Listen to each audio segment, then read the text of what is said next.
Hey Guitar Dudes and Dudettes, thanks for checking out the video. Today it is Badlands Guitar Company Day. In this box, the GX1. I think I'm serial number 29, and I know these are shipping out, but I might be the first guy to get a video out of one, so let's unbox it and see what we got.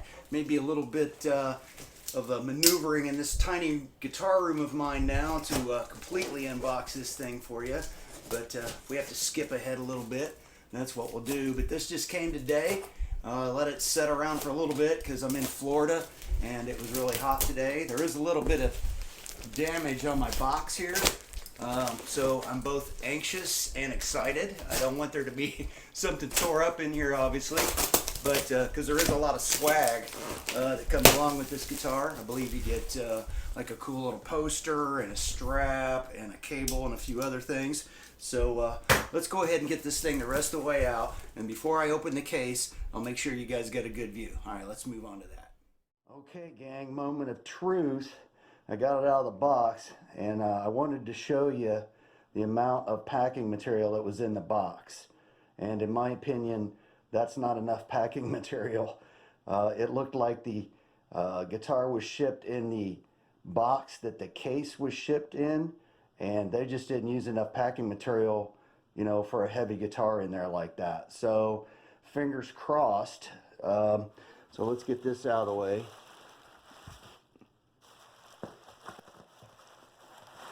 So I also wanted to show you that this poster, which is very cool, this is the guy that, let's see, his name is the dude who defeated the tone-sucking monster.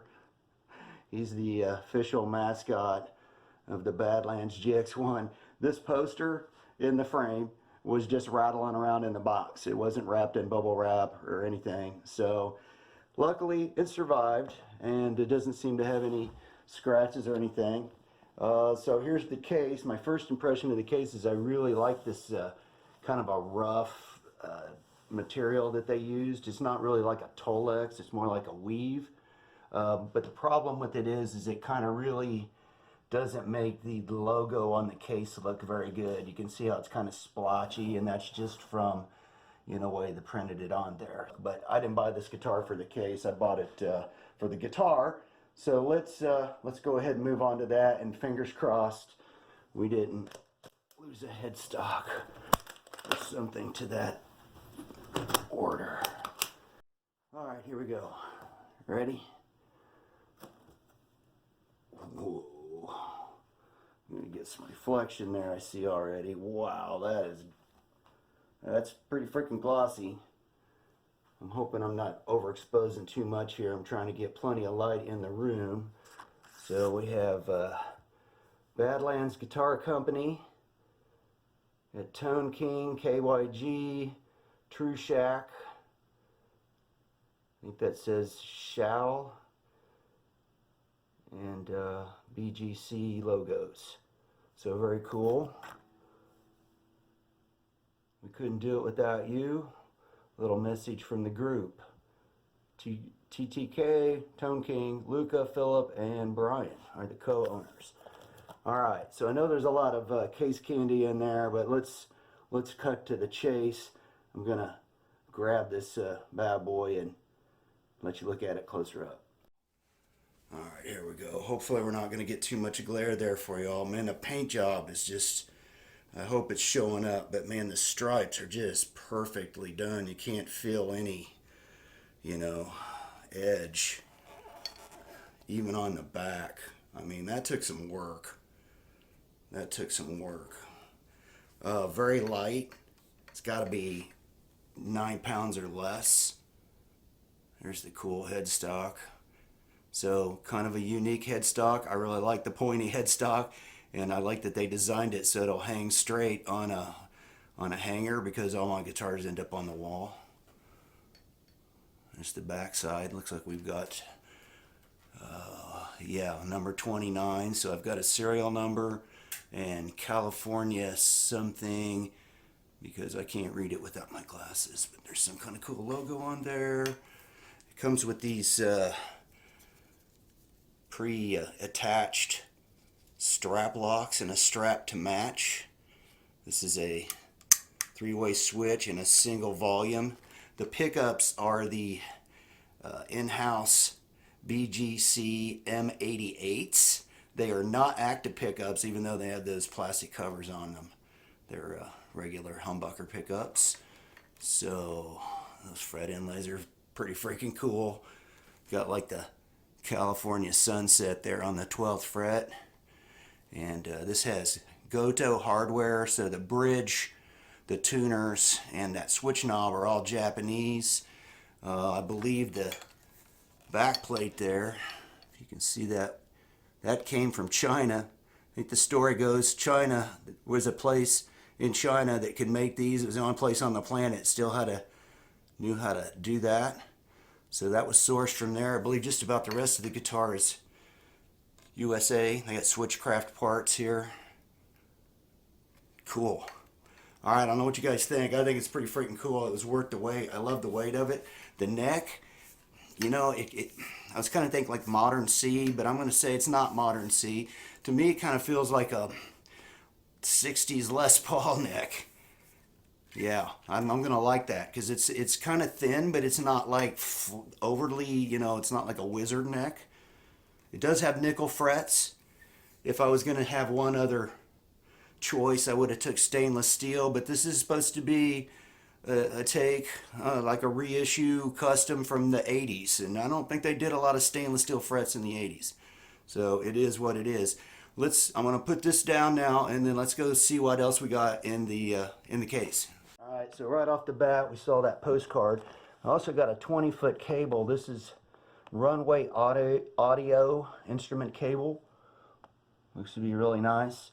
Right now I have a coiled 20-foot cable that I like to use because it doesn't get all tangled up in my room, but that's nice to have. You can always have a nice cable. All right, let's see what we got in here. Okay, there's the other part of the strap. So that's kind of nice. You can take it on and off very easily, but I don't know if I'll leave that on there or not. And then we've got, looks like some kind of a booklet here. Okay, we've got a signed card by all the parties involved. Looks like mine was finished up on the 2nd of June.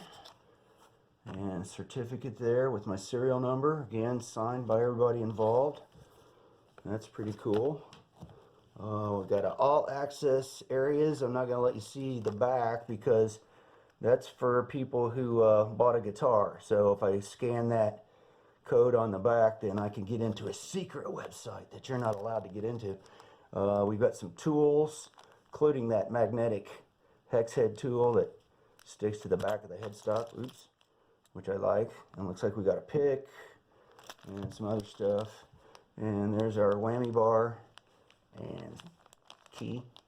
So cool. All right, well, I know right off the bat I'm going to tune this down a full step. It's going to be my Motley guitar, but we probably should go ahead and test it out, make sure it works, don't you think?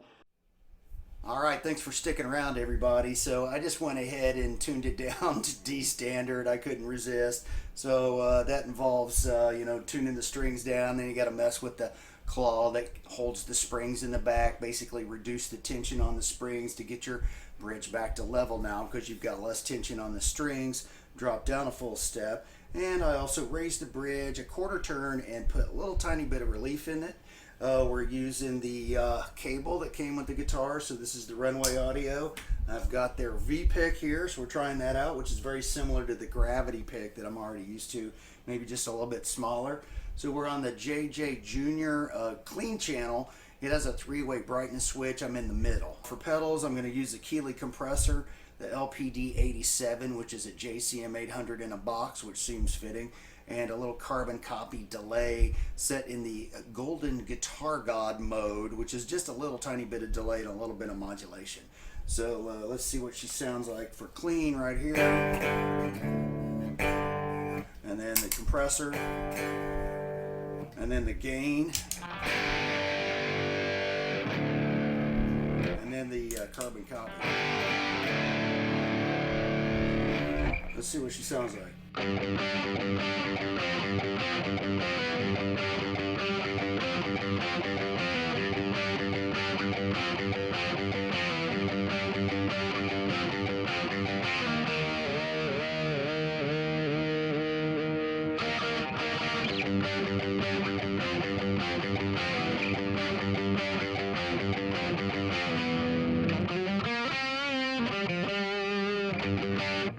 exactly what I was hoping it would be. The finish is great.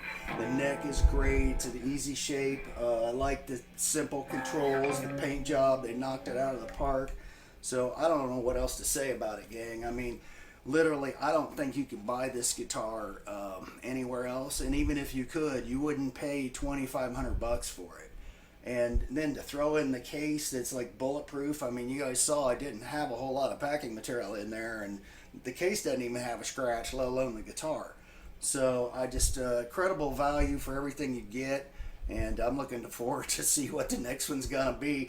Probably not gonna be able to afford to get the next one, but I'm looking forward to seeing what it's gonna be anyway. So as always, I appreciate you watching the video, and rock on.